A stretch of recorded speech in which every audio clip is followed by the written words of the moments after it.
अपने क्वेश्चन है RNA polymerase enzyme जुड़ता है। आरएनए पॉलीमरेज एंजाइम किससे जुड़ता है? ठीक है, प्रमोटर स्थल से जुड़ता है, एक संरचनात्मक जीन से जुड़ता है, इनहिबिटर स्थल से जुड़ता है। तो आरएनए पॉलीमरेज एंजाइम होता है वो प्रमोटर स्थल से जुड़ता है। बच्चों ध्यान रखना है, प्रमोटर स्थल को अपन उन्नयक स्थल भी कहते हैं। क्या कहते हैं? उन्नयक स्थल। तो लिखा हुआ आता आरएनए पॉलीमरेज एंजाइम कहां से जुड़ता है और अनुलेखन प्रारंभ करता है, तो आपको बताना प्रमोटर स्थल से जुड़ता है। अगला सवाल है संरचनात्मक जीन मोनोसिस्ट्रोनिक होता है। संरचनात्मक जीन मोनोसिस्ट्रोनिक यानी कि आपको पूछा जाता है, एक होता है मोनोसिस्ट्रोनिक और एक होता है पॉलीसिस्ट्रोनिक। मोनोसिस्ट्रोनिक मतलब जिसमें एक सिस्ट्रॉन होता है उसको क्या कहते हैं? मोनोसिस्ट्रॉन कहते हैं। सिस्ट्रॉन क्या है? जीन की संरचनात्मक क्रियात्मक इकाई है। जो जीन की संरचनात्मक क्रियात्मक इकाई होती है उसको कहते हैं सिस्ट्रॉन। अगर एक सिस्ट्रॉन है तो उसको क्या कहते हैं? मोनोसिस्ट्रॉन। तो ये सुकेंद्रीय कोशिका में होता है या यूकैरियोटिक कोशिका में होता है या पादप या जंतु कोशिका में होता है या उपरोक्त सभी में होता है। तो आपको इसके अंदर ही उत्तर मिल जाएगा। उत्तर कैसे मिलेगा कि अपन देखेंगे सुकेंद्रीय कोशिका उसको क्या कहते हैं? यूकैरियोटिक कोशिका कहते हैं। और यूकैरियोटिक कोशिका का उदाहरण है पादप और जंतु कोशिका।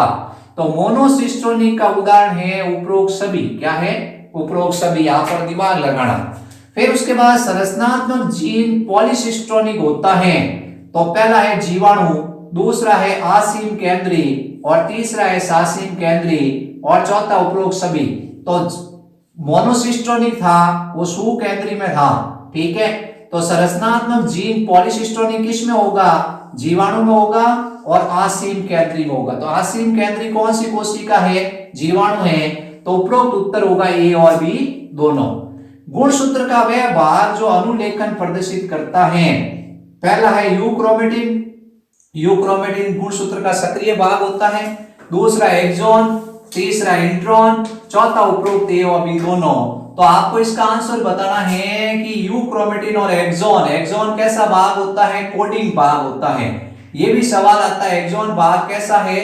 कोडिंग भाग होता है। और इसके अंदर क्या होता है? अनुलेखन की सूचना होती है। ठीक है, तो आपसे पूछा था आप बताओगे एक्सॉन भाग और यूक्रोमेटिन, तो उत्तर होगा उपरोक्त ए और बी दोनों। ठीक है, अनुलेखन इकाई बनी होती है। अनुलेखन इकाई के अंदर तीन भाग होते हैं। सबसे पहला होता है प्रमोटर, फिर होता है संरचनात्मक जीन और फिर उसके बाद होता है अपने सबसे आखिर में समापक भाग। ठीक है, तो तीन होते हैं अनुलेखन इकाई के, उन्नयक, समापक और संरचनात्मक जीन। तो उत्तर होगा उपरोक्त सभी। ये अपने ध्यान रखना है।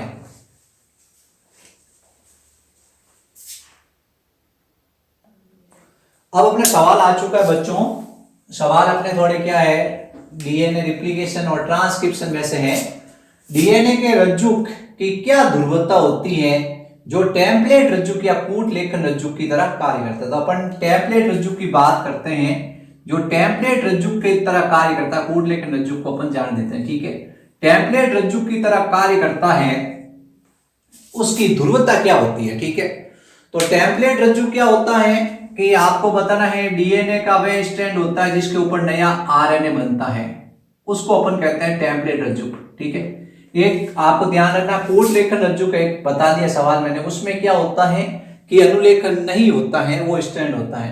तो उसकी ध्रुवता क्या होती है? तो डीएनए की ये स्ट्रैंड है, इसकी ध्रुवता होती है 5 से 3 दिशा में तो नया बनता है। सदैव ध्यान रखना है कि 5 से 3 दिशा में तो जो नया बनता है उसकी ध्रुवता होती है। ठीक है, और जो स्ट्रैंड होता है जो टेम्पलेट की तरह काम करता है उसकी ध्रुवता होती है 3 से 5। ठीक है, तो जो 3 से 5 होता है वो क्या करता है? टेम्पलेट की तरह काम करता है।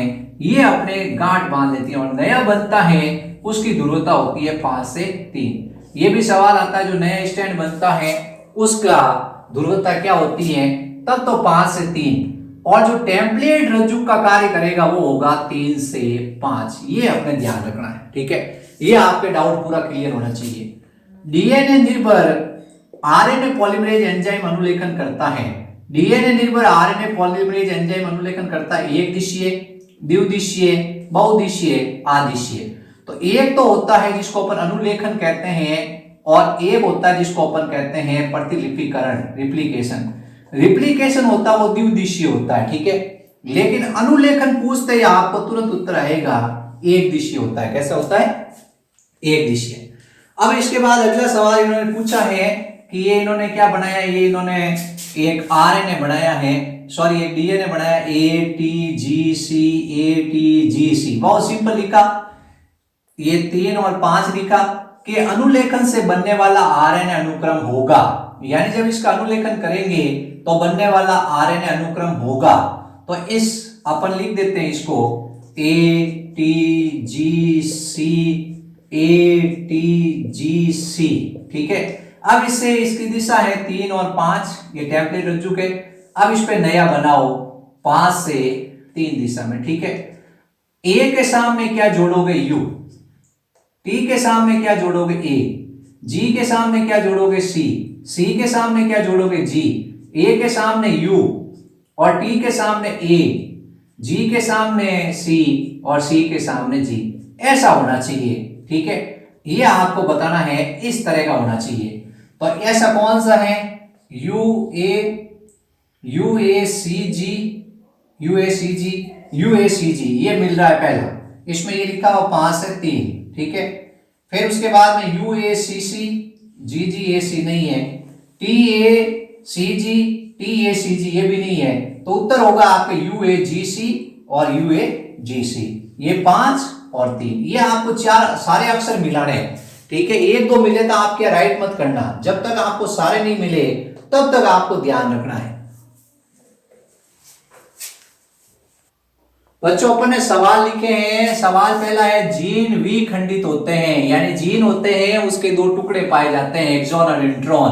किसमें पाए जाते हैं, प्रोकैरियोटिक कोशिका में तो जीन विखंडित होता नहीं है, उसमें सिर्फ क्या होता है, एक्सॉन भाग ही पाया जाता है। यूकैरियोटिक कोशिका है जिसको सुकेंद्रीय कोशिका कहते हैं, उसमें क्या होता है, HNRNA पाए जाते हैं, उसके अंदर 2 भाग होते हैं, इंट्रॉन और एक्सॉन, इंट्रॉन और एक्सॉन, इंट्रॉन और एक्सॉन।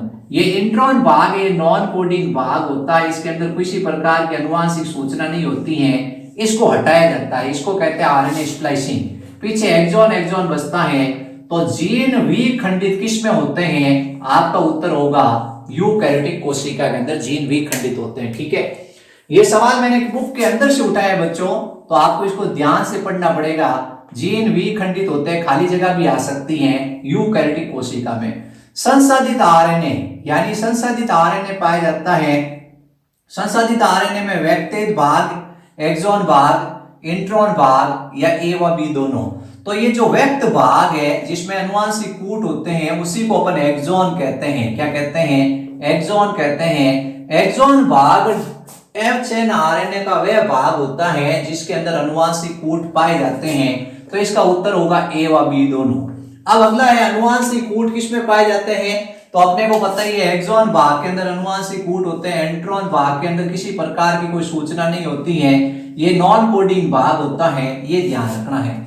एक डीएनए खंड में, ये सवाल बहुत ही इंटरेस्टिंग सवाल आ गया है, आप लोग इसको बहुत ही आसानी से सॉल्व कर सकते हो। एक डीएनए के खंड में 1000 न्यूक्लियोटाइड है, तो 1000 क्या है अपने पास टोटल न्यूक्लियोटाइड है, ठीक है। अब इसने क्या कहा है, इसने कहा 240 एडेनिन है। कितने एडेनिन है, 240 एडेनिन है। तो पिरामिडीन की संख्या कितनी है, पिरामिडीन की संख्या। अब अपने को सबसे पहले आपका कंसेप्ट क्लियर कर दूं कि प्यूरिन होता है और पिरामिडीन होता है डीएनए में। डीएनए में क्या होता है, प्यूरिन होता है और पिरामिडीन होता है। आपको पता ही है, प्यूरिन है वो एडेनिन गुआनिन है और पिरामिडीन है वो साइटोसिन और थाइमिन है, ठीक है। ये आप जानते हो। प्यूरिन कौन सा होता है, एडेनिन गुआनिन, और पिरामिडीन कौन सा होता है, साइटोसिन। अनिल गौड़, अनिल गौड़ मेरा बहुत अच्छा दोस्त है, तो ये प्यारा दोस्त है। तो एडेनिन गुआनिन क्या है, प्यूरिन है, और सिटी है, सिटी बजाई, तो ये सिटी है वो पिरामिडीन है। अब इसने सवाल पूछा है एडेनिन कितना है, एडेनिन 240 है, तो अपन जानते हैं एडेनिन बराबर क्या होता है, थाइमिन। एडेनिन 240 है तो थाइमिन कितना होगा, 240। गुआनिन बराबर क्या होता है, साइटोसिन। अब ये 240 और 240 कितने हो गए, 480। 1000 में से 480 जाएंगे, 1000 में से 480 जाते हैं, पीछे कितने बचते हैं, 520। कितने बचते हैं, 520। अब अपन को पता है गुआनिन कितना होगा, 520 में अपन भाग देंगे 260, 260। ठीक है, गुआनिन भी 260 होगा और साइटोसिन भी 260 होंगे। तो एडेनिन होगा 240, थाइमिन होगा 240, गुआनिन होगा 260 और साइटोसिन होगा 260। 1000 हो गए। अब इसने पूछा पिरामिडिन कितने होते हैं, ना कि इसने कोई दिया है। तो साइटोसिन और थाइमिन दोनों पिरामिडिन है। थाइमिन कितना है 240 और साइटोसिन कितना है 260। उत्तर आएगा आपके 500। क्या आएगा 500। इस तरह से आपको ये ज्ञात करना है। ये बहुत ही सिंपल लॉजिक सवाल था, लेकिन आपको थोड़ा क्या है इसमें आप कैलकुलेशन में डर जाते हो। आप सोचते हो यार क्या कैलकुलेशन क्या करें क्या नहीं करें, ये कहां से गणित आ गई, नीट तो अपन ने पीछे छुड़ाया और ये फिर पीछे लेके आ गई।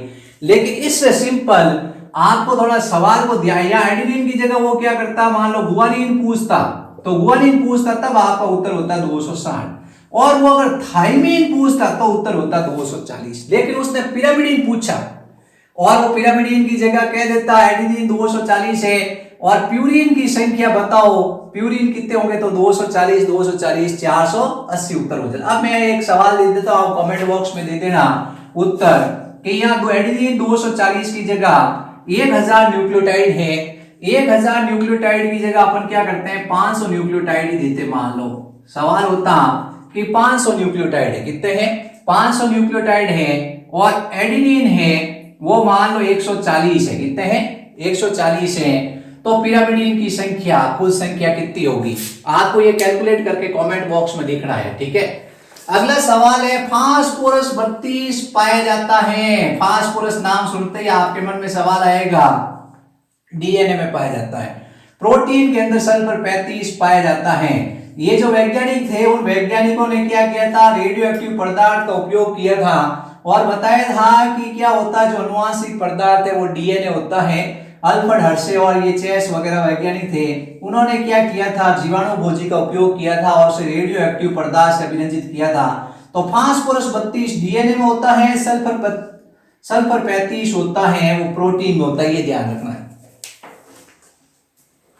सवाल है कोडॉन होता है, पहला ऑप्शन है एकल, दूसरा द्विक, तीसरा त्रिक और चौथा उपरोक्त सभी। तो कोडॉन होता है तो आपका आंसर होगा एकल होगा, द्विक होगा, त्रिक होगा, उपरोक्त सभी होगा। तो आपको पता ही है 3 ये जो अपन कहते हैं नाइट्रोजन क्षार होते हैं वो मिलते हैं और अनुवांशिक कूट बनाते हैं। ठीक है, तो अनुवांशिक कूट होते हैं वो त्रिक होते हैं, ये चीज ध्यान रखना आप लोग। समापन कोडॉन या रोध कोडॉन या अपाशित कोडॉन, नॉनसेंस कोडॉन। जो नॉनसेंस कोडॉन होते हैं जिनको अपन निरर्थक कोडॉन कहते हैं, कौन से हैं, UAA, UGA, UAG, ये तीनों क्या नॉनसेंस कोडॉन होते हैं, किसी भी एमिनो अम्ल को कोडित नहीं करते हैं। 64 कोडॉन होते हैं कुल, 64 में से 61 कोडॉन तो क्या करते हैं एमिनो अम्ल को कोडित करते हैं, लेकिन 3 कोडॉन ऐसे होते हैं जो नॉनसेंस या निरर्थक कोडॉन होते हैं जो किसी भी एमिनो अम्ल को कोडित नहीं करते हैं।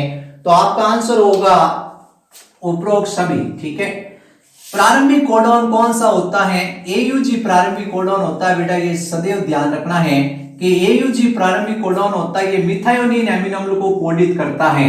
ये भी सवाल आता है ये कौन से एमिनो अम्ल को कोडित करता है, ये मिथायोनिन एमिनो अम्ल को कोडित करता है प्रोकैरियोटिक कोशिका में। और अगर यूकैरियोटिक कोशिका होगी, अगर यूकैरियोटिक कोशिका होगी तो ये फॉर्मिल मिथायोनिन को कोडित करेगा। ये भी आपको एमिनो अम्ल का नाम भी याद रखना है कि AUG कोडॉन कौन से एमिनो अम्ल को कोडित करता है, मिथायोनिन को, और ये फॉर्माइल मिथायोनिन को कोडित करता है यूकैरियोटिक कोशिका के अंदर। जब ये कोडॉन एक से एक एमिनो अम्ल को कोडित करता है, एक कोडॉन होता है वो एक एमिनो अम्ल को कोडित करता है, इसे असंदिग्ध कोडॉन कहते हैं या विशिष्ट कोडॉन कहते हैं या सार्वभौमिक कोडॉन कहते हैं या उपरोक्त ये और भी दोनों। तो ये असंदिग्ध कोडॉन या विशिष्ट कोडॉन का मतलब है कि जो एक एमिनो अम्ल को कोडित करने के लिए एक कोडॉन होता है। ठीक है, कुछ एमिनो अम्ल को कूट लेखन के लिए एक से अधिक कोडॉन, यानी कुछ एक एमिनो अम्ल है लेकिन उसको कोडित करने के लिए एक से ज्यादा कोडॉन है, तो उनको कहते हैं असंदिग्ध कोडॉन नहीं कहेंगे, विशिष्ट कोडॉन नहीं कहेंगे, सार्वभौमिक कोडॉन नहीं कहेंगे, उनको कहेंगे अभाषित कोडॉन। क्या कहेंगे, अभाषित कोडॉन कहेंगे। ये आपको याद करना है।